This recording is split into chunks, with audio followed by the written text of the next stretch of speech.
Thank you, and good evening, everyone. Welcome to the London Development Symposium. I'm Ryan Jablonski. I'm a assistant professor of political science here at the LSE, and I'm here to chair the event. I'm going to introduce our exciting panelists in a couple minutes, but I want to just remind you about what we're going to talk about today and the structure of the discussion. So, as you know, the London Development Symposium is a forum to talk about development and finance-related topics. This is an inaugural event between LSE, King's, and SOAS, and thanks to you guys, it's really been an exciting event over the last few weeks.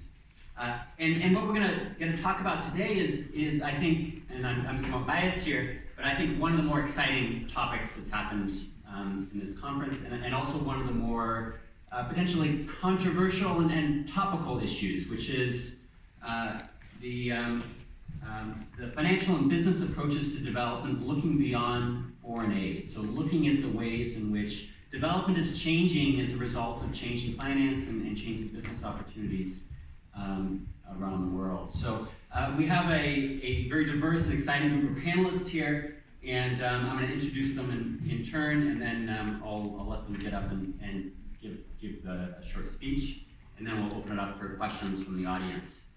To get started here, we have Ahmed Dermish here to my left.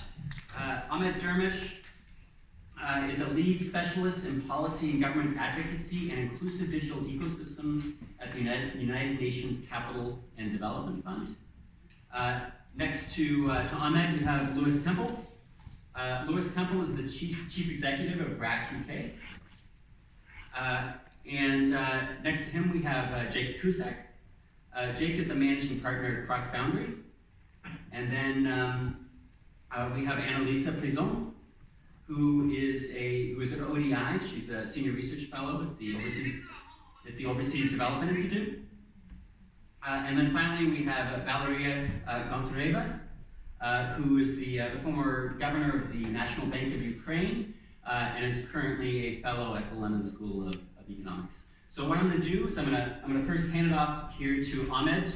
Ahmed's going to give a 10-minute talk. I'll give you a little 2-minute warning as you start to wrap up.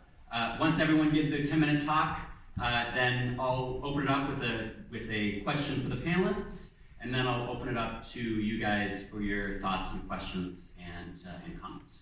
So with that, Ahmed, great. You're there. Over there.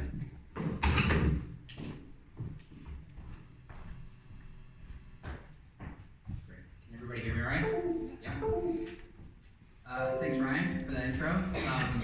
It's really nice, and I'm honored to have the opportunity to talk to you all.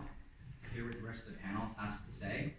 So for the next 8 or 9 minutes, I'll go over what the United Nations Capital Development Fund kind of does, and a few of the things that I do, and hopefully shine a little bit of a light on our perspective on the role that private finance plays in solving development problems. I think I just did the thing, didn't I?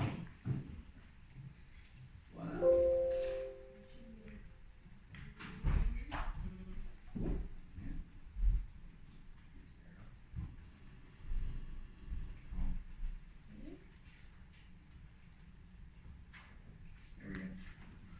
So now you see my presentation? Thank you very much. Great. So my name is Ahmed Dermish. I work for the United Nations Capital Development Fund.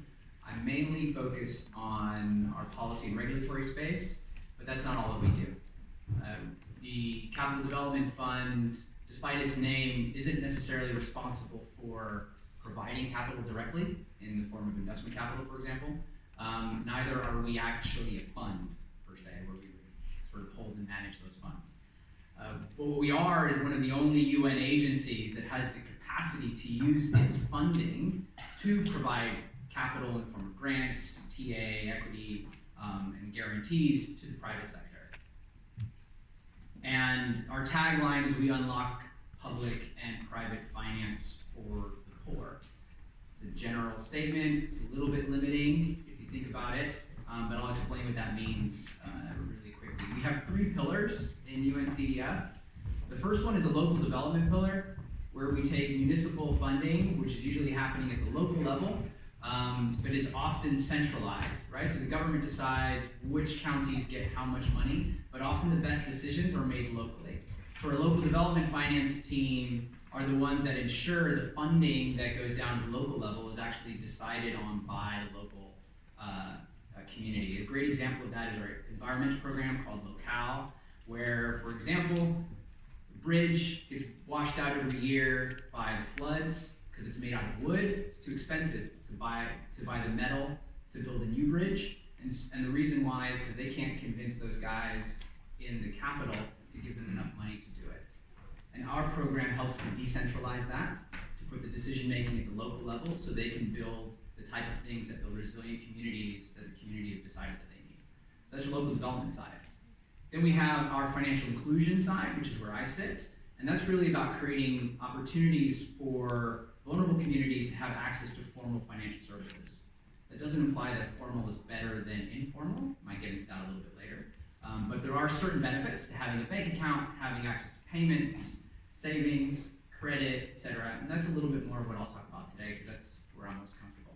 In the middle there, we have an investment pillar, which is about actually finding new investees, private sector investors, which hopefully the panel will talk about a little bit, and de-risking opportunities at the local level. And the opportunities are usually, the blockages come in 2 forms. One, it's the risk is too high for the amount of capital that they need, right? Or nobody's willing to invest 50 grand, 100K into something that could be transformational for a village or for a community.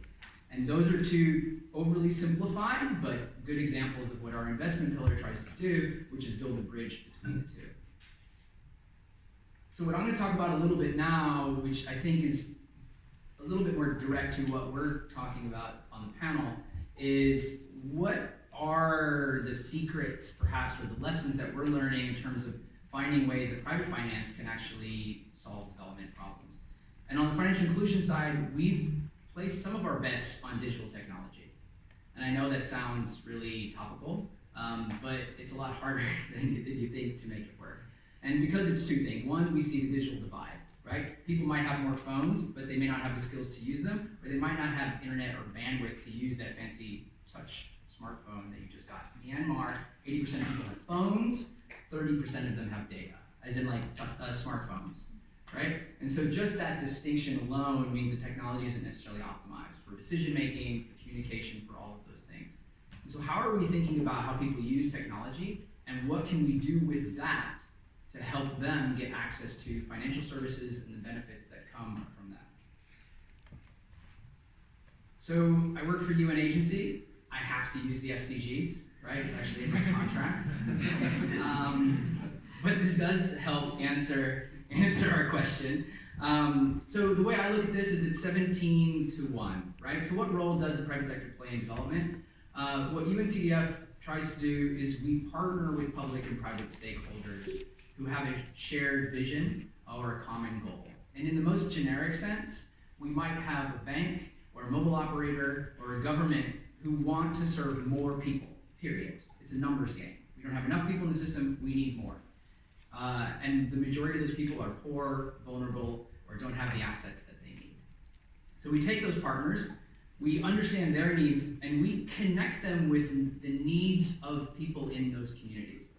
And we find the market constraints around very specific use cases, as we call them, right? So it could be around insurance, it could be about information, it could be making a payment, having credit, etc. But nobody wakes up in the morning and wants a bank account, right? You need a bank account to pay for school, to pay the doctor, to pay for a bus ticket, right? And that's where the SDGs come in. The SDGs have a fantastic long list of metrics about specifically how do we see impact happening and what are we doing to drive that impact. So what we do is we connect partners with customer use cases that drive the SDGs and the SDG outcomes. And overall, the reason why SDG 1 is SDG 1, because all the remaining 16 are supposed to contribute to ending number 1. So in the work that I do, we feel an enormous amount of urgency because of the big fish. We used to talk about in the financial services context that banks are not serving the poor. If you want to look back to the microfinance context, BRAC, its origins, its core ethos was about finding community groups to replace what banks weren't doing. But then all of a sudden you have digital technology and mobile phones, mobile money, mobile credit, robocalls, and now it's the mobile operators that were monetizing the poor because they could make it cheap. They're the problem. And now they want to get in on the financial services business. And now we have Alipay and WhatsApp Pay, where they can literally turn on a switch and go live in dozens of countries at the same time and serve millions, if not billions of people.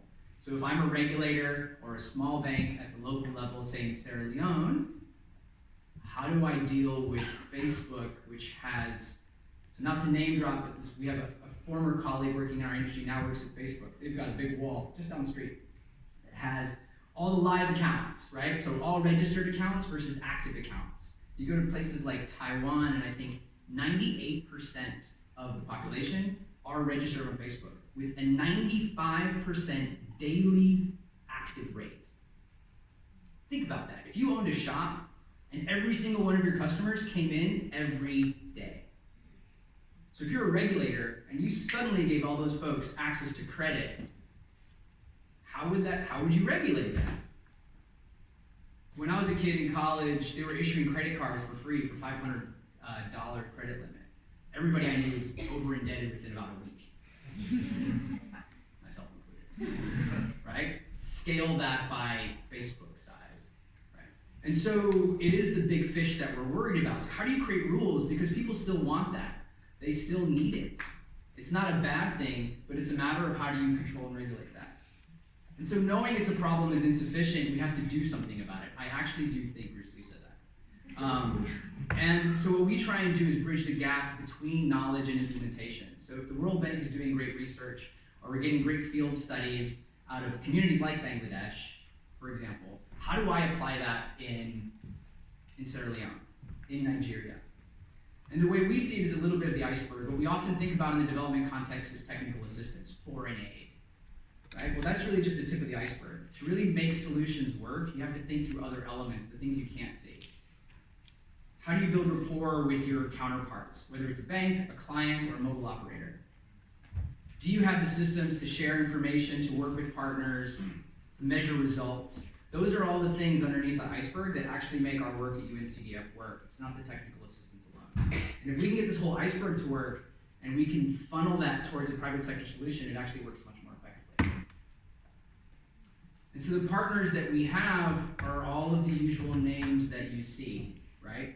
But finding common ground is not so easy. Working in Ethiopia recently, we wanted a regulatory change, and the World Bank came in and they said, oh, we'll do that. We'll just make it a condition. Now, from my days at SOAS, my head nearly spun off, because that's not how you're supposed to necessarily create user-driven solutions. And so, but that doesn't necessarily mean those conditions were bad or that they were wrong, but how do we find common ground when we don't bring that aid, that similar aid package? So working with these partners for private sector development purposes is really what you need, because it's not one institution alone that's going to do it. So as the UN, we're neutral, we're technical, that allows us to kind of play in the middle. We listen to the economists that come from the World Bank, we hear what the GSM Association has to say about mobile operators, and we just kind of give some advice to the government as a neutral player. And if you can leverage that really well, using your iceberg, now you're beginning to help actually make some of that private finance more effective. So I'm going to end with this. A lot of what we do in terms of making the financial sector work for poor and vulnerable populations is in the boardroom. It's not traditionally what you would see as development work per se, but it plays an absolutely crucial part in changing decisions and making people act. And so what we did, we were in Sierra Leone a few months ago, kicking off this process around building consumer protection rules. And I promise this is the last slide. And we went out into a town, and this woman was complaining about how she lost all her money when the last microfinance institutions, failed. And she had a really compelling case. Didn't give her any information, she couldn't use her phone, couldn't contact anybody. So she said, I need more transparency. I need more disclosure. I need better redress. Those obviously were not the words she used, but those are the words that are in the World Bank report about what good consumer protection looks like. And so then we went to the top slot, to the top picture there, to the central bank, and we did a little exercise, and we said, take 5 minutes and think about what consumers need, and then think about what you can do. I can make the rules. I can bring people together. I can clarify a vision, right? And if we get the central bank and the governments and the ministries of finance together, then what do they need and what can I do about it? Then our job is then the next picture, which happened the day after the top one, where you get the private sector in the room and you explain the same situation, but as a business opportunity. And in the case of Sierra Leone, where 64% of women do not have a bank account, and 80% disparity between men and women in terms of access, but the most economically active, the most productive, and the most efficient, then we're like, you guys are missing out on a huge opportunity. So what can we do to liberalize that rule by the central bank about who can operate in the space? And will you design better products? Will you invest in those networks? Will you build those roads? And so really connecting the needs, the cans, and the wills are kind of what we do to make the private sector have a little bit more of a proactive role in solving sort of development issues. And I think that's it.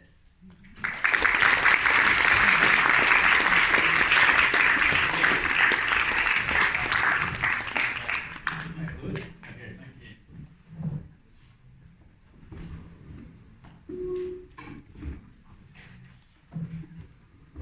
So thank you. That was great, Ahmed. I enjoyed it. So my name is Lewis Temple. I'm the CEO of BRAC UK, which is an NGO. So you're probably asking, why is an NGO come here to talk about the private sector? Well, actually, we're an NGO that sees great potential in the market, in the private sector, to impact upon poverty. So I'm going to tell you a little bit about BRAC and about some of our work in business and in the private sector.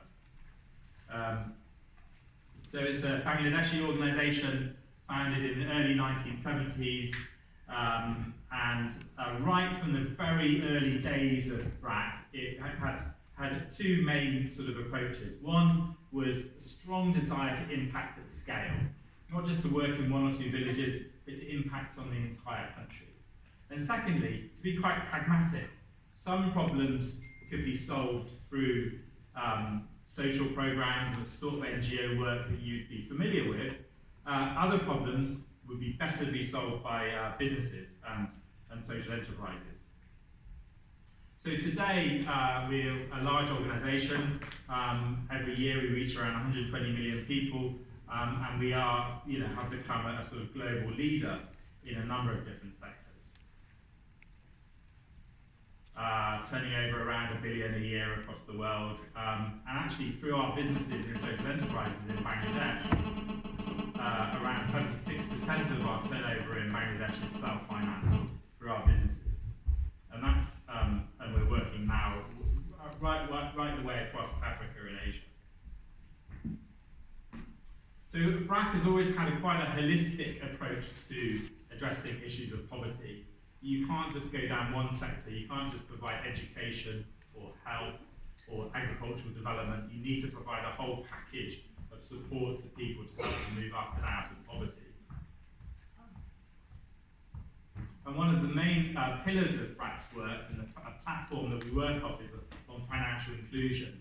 So as Ahmed explained earlier, BRAC's sort of history is in small group financial services through microfinance in Bangladesh, which are now spread out right across the world, very much focused on women as our client group. But it's our social enterprises which I'm really going to talk to you about mainly today. And we've got a large number in Bangladesh of different social enterprises, all businesses, all profitable, which are created to create social impact, to help people address issues of poverty. And I'm going to highlight a couple of these ones. Firstly, Arong. So Arong was set up to provide a market for largely women in Bangladesh who are very talented, produce high quality clothing and other handicrafts, and to provide a market for them. So now we source from 65,000 rural artisans all the way across the country, and provide, we've got 21 outlets in Bangladesh, so that it's providing incomes for these people. The second social enterprise I want to tell you about is the dairy company.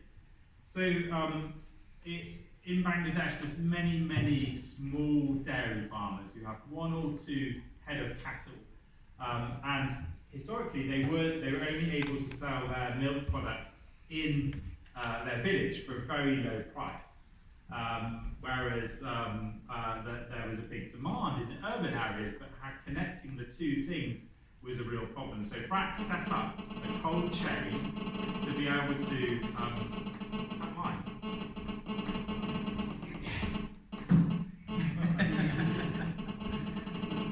BRAC set up a cold chain to be able to source the milk from the smallholder dairy farmers and sell it into the urban areas.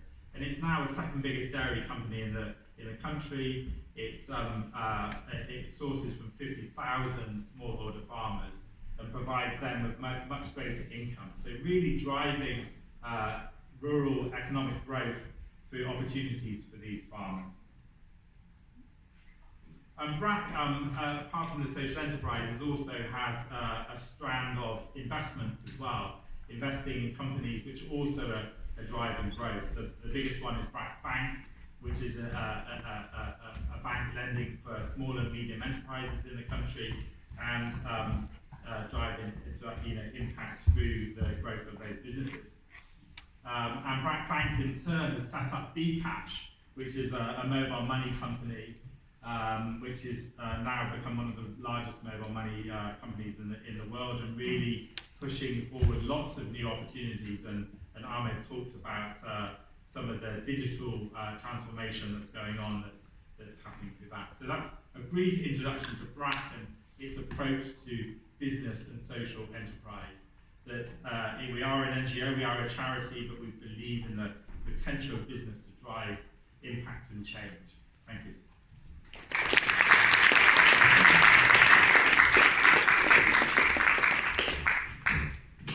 Cusack.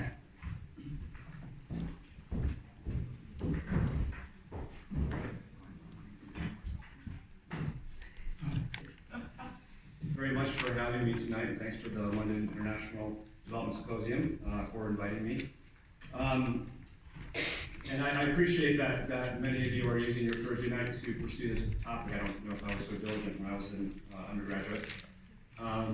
And along those lines, I thought it might be just interesting to talk a little bit before I get into sort of our theory of change about my career path into this world of emerging market, private equity and emerging market finance, because it is a non-traditional one, and I think it's important for people to recognize that you can take a non-traditional path into this world.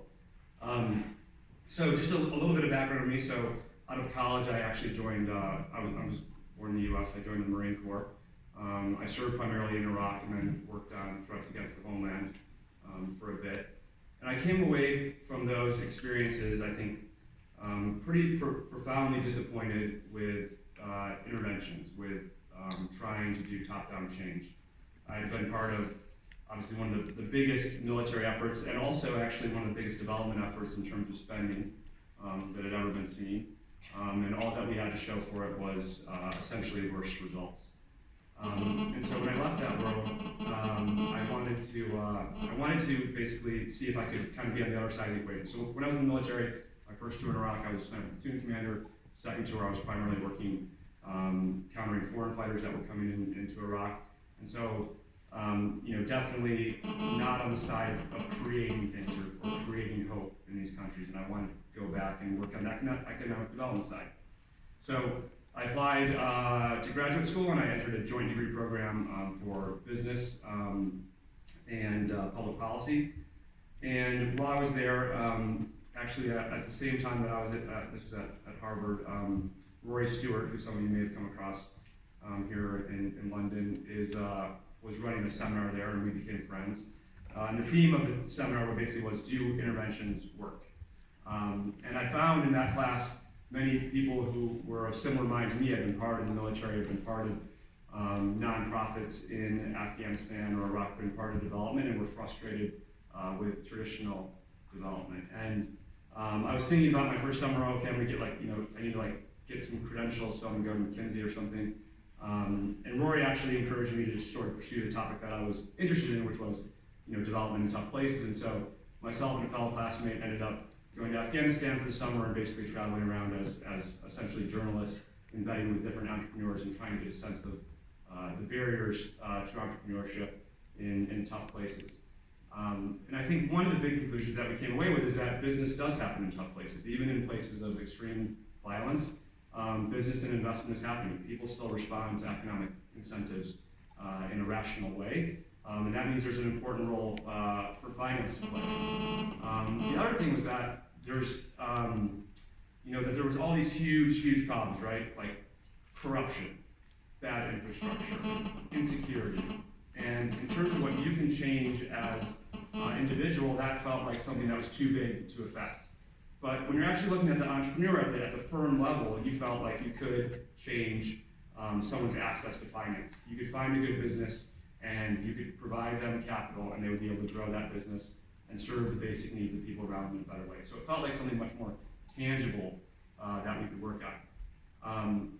Of course, at this point, I still really had, outside of the MBA experience, no finance skills or private sector background. So I was lucky enough to be able to join an emerging market private equity fund briefly, which gave me some of that credibility and sort of the basic private sector toolkit.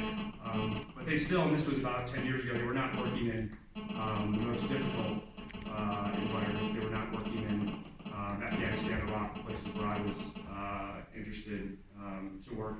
And so started Crossboundary in 2011 with the goal of bringing private capital into underserved markets. And I co-founded this actually with a classmate that I met at school. So anyway, that's a long meetup, but that is the context to why we were interested in sort of investment as a lever towards development, and found it a pretty tangible place to work. I think we had burned out both on our military experience and nonprofit experience, and also the experience of writing sort of white papers and policy papers that no one listened to and didn't seem like they were moving the needle in any direction. So we kind of went to the opposite end of the spectrum of let's find businesses that we can work with and help them get capital. Even if it's a tiny business, if we get them capital, at least we know that we've done something tangible.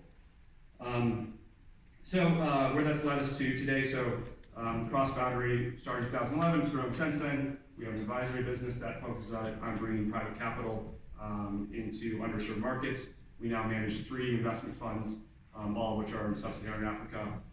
One invests in rooftop solar for businesses, another does rural mini grids, and then another does student housing. We've grown since the two of us. We now have about 70 investment professionals. We have 5 offices in sub-Saharan Africa, and then Dubai, London, New York, DC, and then we're opening Bangkok soon for our Southeast Asia presence. Recognizing the topic, I do want to get into actually our theory of change. So, to put maybe a bit more of a theoretical framework on what I just described, our view is that you have 4 main barriers to investment in these markets. The top barrier is your macro level constraints, and these are those traditional things. That's the problems of lack of infrastructure, the problems of corruption, or the problems of an insufficiently hospitable enabling environment. And those are things where traditional development often makes interventions and tries to build capacity, but that's not where we wanted to focus. You need those types of reforms, but we wanted to work in parallel at a more granular level. So as you move down from sort of the country level, the sector level, and the firm level, the next type of barrier you see a lack of capital available, or perhaps a lack of capital available for the return. So, one challenge might be simply that there's no investment fund for a place like Mali or DRC or South Sudan. A different challenge might be investment funds are available, but the returns are quite low. That's the case in rural agriculture. It's the case in rural electrification. That's where there's a role for blended finance, because the underlying return might only be, say, a 4 or 5% return, whereas you have investors that are looking for 15 or 20% equity return. The next category down in these sort of smaller, riskier markets is these problems that kind of go together. The problem of transaction costs. Transaction costs are all the things that it takes to do a deal, but are not the deal itself. So if you have a lemonade stand and it takes $10 for that lemonade stand to add another lemonade stand and grow, that's great. But a problem in a lot of these markets is that the cost it takes you to find a good lemonade stand, to diligence the entrepreneur behind that lemonade stand, to structure the deal, can be very expensive compared to the opportunity.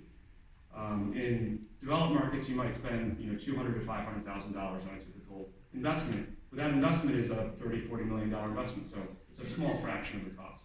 Whereas in these markets, you might be working with an investment that's $2 million, and so if it takes you $300,000 to do the deal, you're kind of already starting pretty far underwater. And so we were interested to basically find ways to lower those transaction costs to make it easier for capital to get into places that seemed unfamiliar. And the next problem is information asymmetry, which is basically a fancy way to say people don't trust each other. That in these markets, the connective tissue of trust is often broken down, and people don't trust that the trucks are going to arrive on time. People don't necessarily trust that the inputs are going to be there. And so it's tough, and this is why you see these companies in these markets often very vertically integrated, which basically means they try to do the entire supply chain. Why? Because they can't necessarily trust that the things are going to happen unless they do it for themselves. That's quite expensive, right? It means that you have people who, they don't have access to reliable electricity, so they have to invest in their own generators. They can't contract out their shipping, so they buy their own trucks. But I think there's an important role to play, and one of the roles that we play as an advisor is to be an honest broker, basically, between the investor who's worried that the entrepreneur is going to take advantage of them, and the entrepreneur who's often worried that this is an unfair interest rate or this is an unfair deal. And sort of being able to say to them, hey, this is what's market, this is what's fair, here's the things that you can negotiate, here's what's pretty standard, I think has proven to be a valuable role. And so where this led us, and this is kind of where the donor development perspective comes in, is we have a good private business on larger transactions in less challenging markets. So if somebody wants to hire us to help their $30 million company raise money, or a large private equity fund wants to hire us to diligence a large opportunity, they can afford to hire us, and we can do that fairly privately. But in these tougher markets, in places like Sierra Leone or Liberia or Mali, we need support to enter those markets. And so what we've done is we've entered agreements, typically so far with USAID, the U.S. Development Agency, where they support all or some of our costs of being in that market. And then we play this basically facilitation role between the sources of capital, which are on the left side, and the opportunities, which are on the right side, and try to lower the transaction costs and make it easier for these mutually beneficial transactions to come together that are failing for no reason other than that connective tissue is broken down, and the costs of sort of simply putting the deal together are tough. One of the things that we talk about in these markets is that there's a first mover disadvantage. You think about being the first mover can be an advantage, but in these markets, it's usually worse to be the first mover. You figure out what customers are willing to pay, you figure out what the regulatory environment is and what things will be enforced, and so we try to help those pioneer first movers come into these markets and really create a path for other investors to follow. And once you see those successful enterprises, you do see imitators enter these markets. This is an example of the type of activities we do in a donor-backed investment facilitation program. Everything from sort of just helping investors understand the country and the sector opportunities, all the way down to really detailed financial modeling and commercial due diligence, legal structuring, which can be particularly relevant to blended finance if you're matching public and philanthropic sources of capital with private capital. Just to give one quick example, so we did a platform like this in Mali. We basically put a team of investment bankers and finance professionals, 8 of them on the ground in Bamako in Mali for 3 years, and worked with a large number of businesses. 23, I would say, we worked on pretty intensively. Of those 9 transaction closes, which were over $50 million in investment across energy, water and sanitation, agribusiness, and a lot of that money came from investors who never even been to Mali before. So until they started working with us, and so we felt it showed the value of having quality advisors on the ground, and that they can attract capital into these regions, even in a really tough place. While we were in Mali, There was 2 significant terrorist attacks in the capital city, and nonetheless, these investments were still made. And I think the benefit of these investments is not just the deal itself, but hopefully in the job creation and showing that there is hope in these places. And across the Sahel, of course, right now, it is teetering on the brink of instability. We see investment as an important lever to defray that. So yeah, just in closing, I think this is a really great time to be in the space of blended finance, or at the intersection of private and public. 2 big things are happening. One is all the official aid donors are realizing like their capital doesn't go as far as it used to anymore. They're thinking about how they partner with private investors, and that's a huge opportunity. The second thing is that like the next generation is inheriting wealth, and people in this room, you're much more. You don't just sort of want your money to sit with a wealth manager and go in the most profitable investment. You care about how that money is used. You're conscious of the impact of that money, and you want your money to be used for things that, yes, make a return, but also create some social good. And that means there's a massive amount of capital moving into this impact investing space, which really is well suited for these kind of opportunities. I think I'll leave it there. Thanks.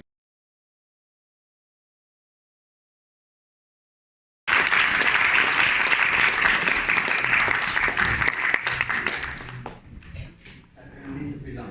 Thank you very much indeed.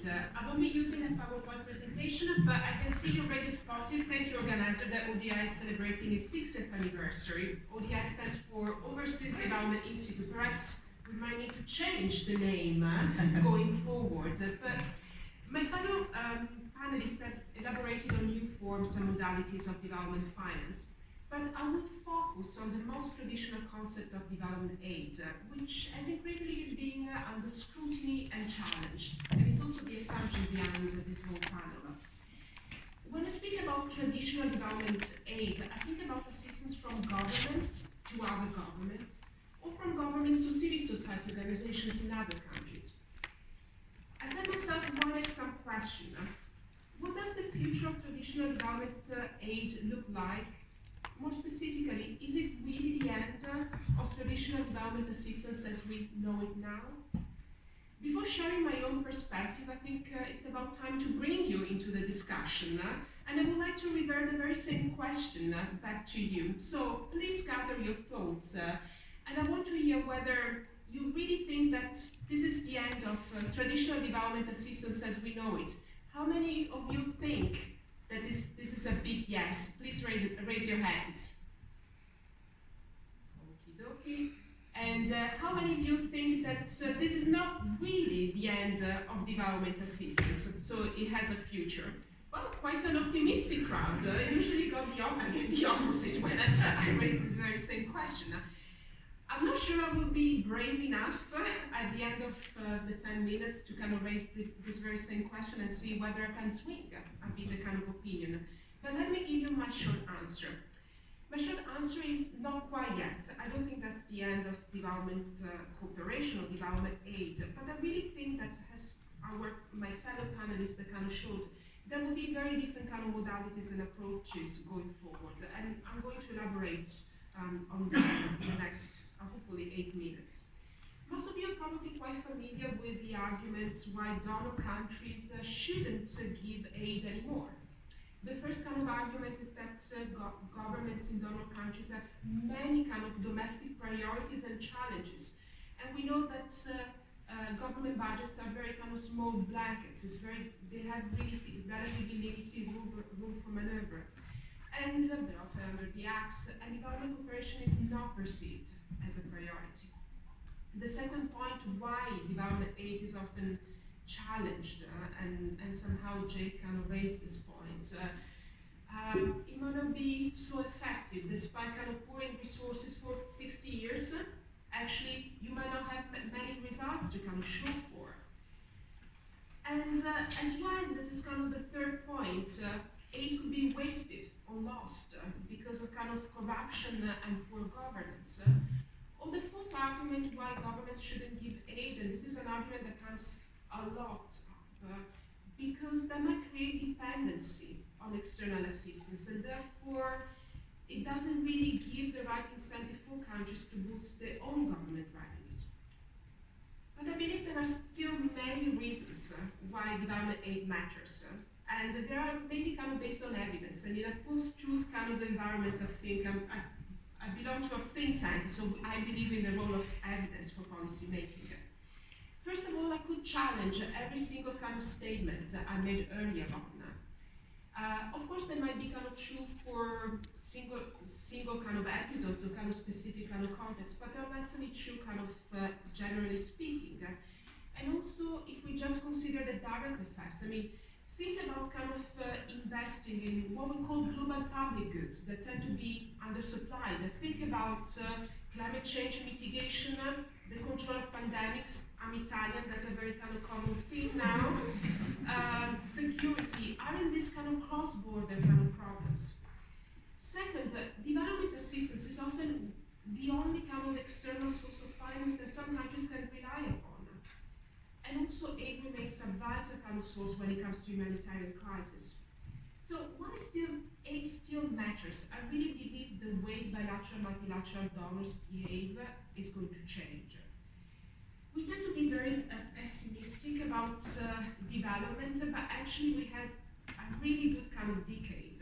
If we think about since 1990, the kind of number of poor people has kind of plummeted. It's not only about China, it's about also many other countries. The dependency on aid has fallen. If I think about 10 years ago, there were 60 countries, 6 zeros, that were classified as low income. These are now 31, so many of them move up the income per capita ladder. It's about economic growth, it's about socioeconomic development. But we certainly face new challenges. I mean, we have more crises and these are more protracted. And also, while I said the number of poor people overall has plummeted, those kind of poor people are expected to live in fragile countries. They are the most kind of challenging kind of context to deal with. So, how will development aid look in the future then? I will make 5 points. So first of all, I believe financial assistance is going to concentrate in the poorest, most fragile countries, and that's the real challenge, as Jay kind of mentioned earlier on. They don't really have many financing options, and they often find it difficult to scale up what they got. I mean, access to capital markets might be limited or non-existent. Domestic financial markets might be extremely shallow, if they exist. And where we have kind of challenges for good governance, and these are the kind of hardest as well. My second point about the future of aid, I really believe in the wealthier countries, there will be less demand for financial assistance, but there's going to be quite a lot of demand for knowledge products, technical assistance. I spoke with many senior government officials in finance ministries. I use a loose word because I don't like it, middle-income countries. We can talk about all developing countries nowadays, but relatively kind of even G20 OECD countries, they said we're not really interested in money. What we're really interested in is the kind of knowledge, the learning that money brings with it. My third point about the future of aid is financial development aid should contribute to measure for self-reliance. I mean, all my fellow panelists kind of mentioned around the support to the private sector. I mean, and this is about reeling, and that kind of latest example, it was actually very pertinent. We know these are risky environments, and private sector doesn't want to operate, if I can put it very kind of in a very simplified way. And development partners, donors have certainly kind of a role to play to bear this kind of risk. The second point, and this is a kind of big theme in the financing for development agenda, which is the kind of mirror to the SDG agenda, and it's about tax revenue mobilization and tax policy. This is the kind of cornerstone, and I think there's quite a lot that is being done and could be done to kind of improve that side of the equation. I also believe there's a strong role for development partners and for aid in general to strengthen the role of civil society organizations, particularly when donors start leaving a country. It's about kind of leaving a certain kind of capacity when it comes to service delivery, but we shouldn't forget about the role of NGOs as challengers to the government, a particular kind of a policy role, and I think development partners still have a kind of role to play in this regard. My fourth point around the future of aid. I really believe that more and more aid will be channeled towards projects and programs that support the national interest of the donor. I'm talking about commercial interest, and remain a tool of foreign policy. Coming from the continent, I've always seen development aid as a tool for diplomatic relations and commercial purposes. It's probably less so here in the UK, or less visible, and it is. So I suspect that the arguments will become stronger and stronger, or simply become more visible than they were before, more explicit than they're saying. My fifth and final point, I really believe that development cooperation should support the provision of global public goods, climate change mitigation, control of pandemics, security. These are just kind of some examples. I'm glad that actually Ahmed mentioned the SDGs. We cannot leave such a setting without mentioning them, but are universal. They're meant for shared responsibilities, and so challenges tend to be cross-border. And I believe there should be a strong argument to continue development assistance for that, but with a different twist. I don't really think that necessarily only development agencies should provide this kind of assistance, but even line agencies, the Department of Health, the Environmental Ministry, should play a role into that. So I don't really think that's a job done yet for development assistance. I'm not kind of asking you at the very end, we can, about whether I can also change your kind of opinion, we can debate that. And I have no doubt that development assistance will still remain important in the years to come. But it's going to look very different from what we've been used to nowadays, and my fellow panelists showed some of the kind of instances. And I really believe we should kind of move the jargon from development cooperation towards international cooperation. And I'll stop here.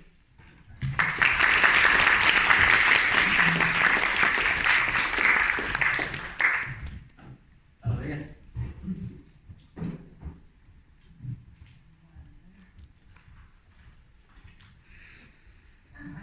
Presentation.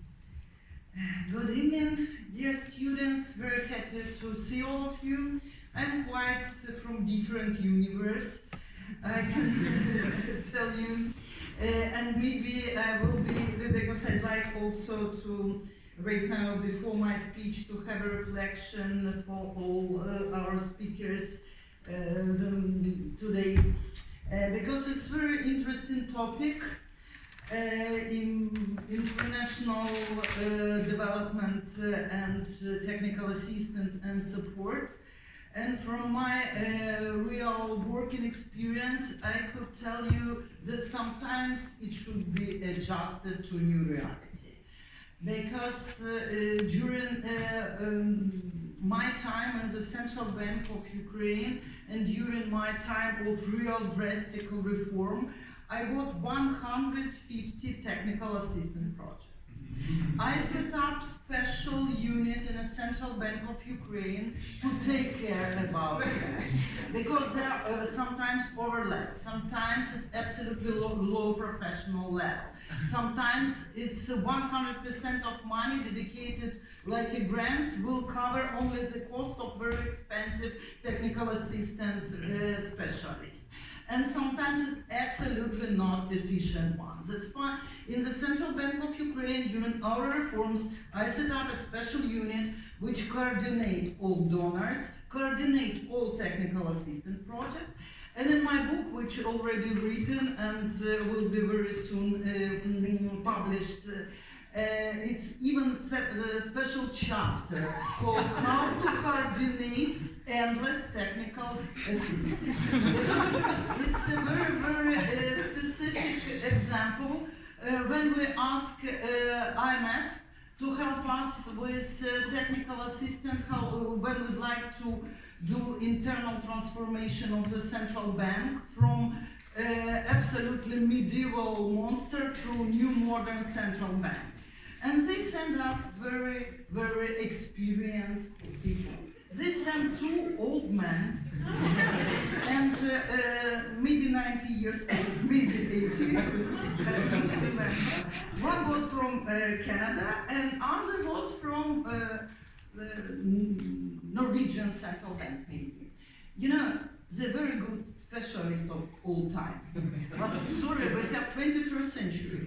We have absolutely new challenges with all this cryptocurrencies, fintech technologies, and all of that. And you know what happened later on. Finally, in the central bank, we decided to collect all available information about modern central bank. And Bank of England and Mark Carney was our heroes at that time. And we set up the same principles and the same structure like Bank of England. And right now I will be back to my initial presentation about central bank. And because when we are talking about development, we are talking about growth, we are talking about reforms, and we are talking about institutions. And you know, it's absolutely crucial for any economic growth to really have a reform in banking sector. Right now, I could not even count the country in this earth which require real drastic reform. But even if some countries require only some part of reform, all central banks today around the globe really need to adjust to new reality. Because when we mention today all this new fintech technology, all this you know, big tech companies like Amazon or you know, Google, all of them will be in banking universe very soon. All of them will be there, no doubts from my side. And all central banks should already adjust themselves to new reality. That's why when we are talking about reforms, we are talking not about small cosmetic operations. We are talking about real drastic reform.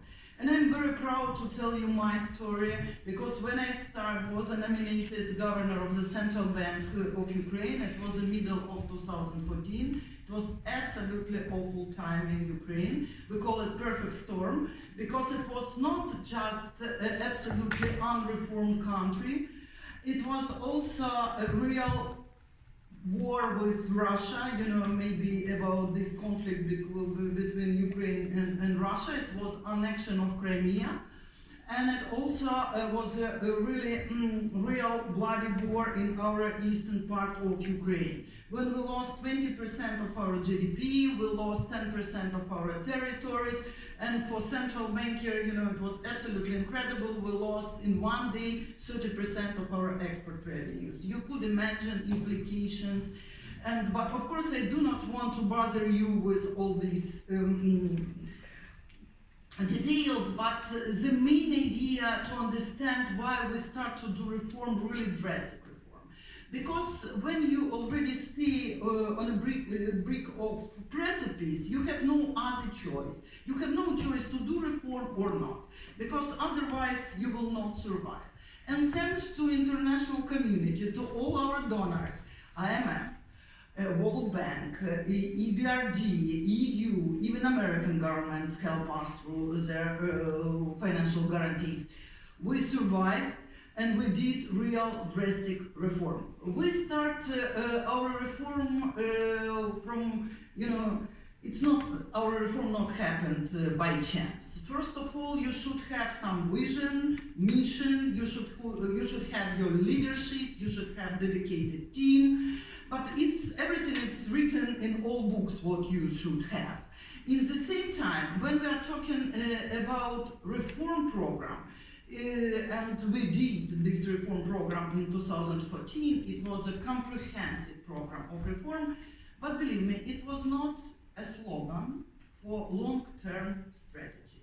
It was a real action plan with all deadlines, with project management approach, with really dedicated roles of leaders and project managers. And I think it's a main factor of our success. It's of course the support of international community and our project approach of doing reforms. And finally, what we did, the first priority was of course macro-financial stability, because without any macro-financial stability you could not even consider about any development or any growth in your country. The second, of course, in the banking sector and financial sector, it was cleanup of Ukrainian banking sector. And the third priority was internal transformation of central bank itself. And all this, frankly speaking, when you have a more or less stable time, you can do each your reform step by step. But unfortunately, we had not such a luxury. And we started to do all three reforms in parallel. Because you could not achieve macro-financial stability without transparent, efficient banking sector. You could not have efficient banking sector when you have no absolutely proper central bank regulation and supervision. That's why we started to do three reforms in parallel. And finally, I'm very proud to say that during 3 years, we achieved absolutely incredible results. We have, first of all, from monetary policy, we switched to flexible exchange rate and to new monetary policy of inflation targeting. And after we clean up Ukrainian banking sector, when I joined central bank, it was 180 banks. And after 3 years, it was just 80 banks. We closed 100 banks. And one biggest bank was nationalized. Why we closed these banks? Because unfortunately, it was not a bank. Some of them were just money laundering machines. Some of them was just a pyramid. For example, the biggest Ukrainian private bank was just a Ponzi scheme and pyramid, and this bank was nationalized. It means that my time is over. Yes, my time is over. That's why the result of our reforms, it's a truly independent central bank. It's a transparent and well-capitalized banking system with highest historical profit. It's a sound monetary policy which contributes to sustainable economic growth, because our sound monetary policy will reach first time last year our inflation target, and we're absolutely proud about that. And international recognition, because right now our reform is really a role model for other central banks, and that's why right now we do a lot of consultancy and help other countries to do that. Thank you very much.